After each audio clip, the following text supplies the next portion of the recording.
coffee is life. Para still awake tayo. Medyo pagod ako ngayon guys. Napagod talaga ako sa work. Pero syempre kailangan natin always na masigla, always na malakas. Kasi after ng cleaning ko, mag-deliver na naman ako up to 10 p.m. tonight or 11 p.m. tonight kasi bukas walang pasok. So, kailangan ko ng coffee. Ito lang talaga yung nagbibigay sa akin ng sigla.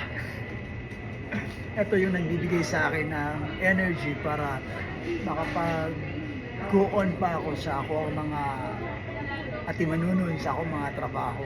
Still, ano naman, positive lang tayo. Maabot natin yung pangarap natin. Lagi natin tandaan na kinaya ng iba, kaya din natin. Kaya dapat na go lang tayo ng go para kabuton din nato sa gusto nato nga makabot sa itong kinabuhi. Dili man ta gusto nga budato jud. Ang atuwa lang is mabuhit ta nga hapsay o amugaway. Until next time.